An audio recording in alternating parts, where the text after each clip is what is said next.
ئەنجومەنی سەرکردایەتی گشتی کەرکووکی یەکێتی نیشتیمانی کوردستان لە 25هەمین ساڵیادی شەهیدانی نەمر مامەڕیشە و موحسن و سەردار مەراسیمێکیان لە گەڕەکی شۆڕیجەی شاری کەرکووک ڕێکخست.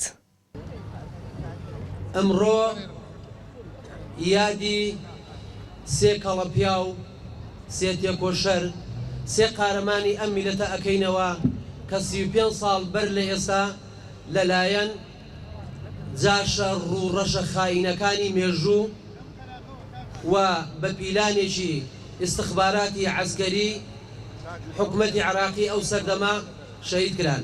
لێرەوە سەری ڕێزنەوازش دانوێنم لە ئاستی هەموو شەهیدانی کوردستان بە تایبەتی لە ئاستی ئەم سێ شەهیدە شەهید مامەڕیشە و شەهید موحسن و شەهید سەردار قەرەتامۆری. دیارە ئەمڕۆ یادیش ئەو شەهیدانەیە کە لە سەردەمی بەعسا بەدەستی جاشەکانی بەعس شەهید کران لە گەڕێکی شۆرجە. ئەمڕۆ ئێمە بەشێکی زۆری لەو سەرکردایەتیانەی کەرکووک لێرە ئامادە بووینە. وەرنە دیدەنی پەیکەری شەهیدەکەم ڕاز و نیازی ناختانی بۆ بێننە دەر.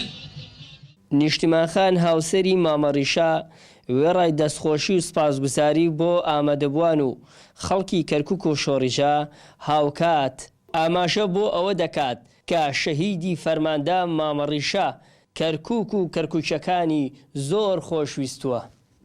زۆر دەستخۆشی لەو کەسانەشەکەمەکە یادی مامەڕشە و مەڕبەندی کەرکووک بوو.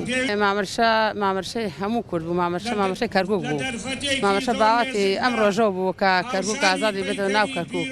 ڕۆژ هەبووە براکەی خۆم هاتەتەوە بە ماتۆڕێکەوە چالاکی خۆی لەنا ئەم شۆرجەیە ئەنجامدا و ڕۆیشتەوە بەبێ ئەوەی بێ لە حکومەتیش پێی بزانێ. چالاکی خۆی دەرکرە هەموو کەرکووک شۆرجە ئەزانێت ئەوەی تر بووە شۆرجە لە دڵیانە قەت دەرناچێ و چمایە گوندی ساڵی یەکێ لەو شەڕانە کە مەجموعەیەکی سلاحێکی زۆر زۆرمان کرد. نەجمەدین شکوور ڕەئوف ناسراو بە مامەڕیشە ناوێکی دیار و ناسراو لە ناو هەر چوار بەشی کوردستان و عێراقیشدا. خەبات نەجمەدین گەلی کوردستان کەرکووک.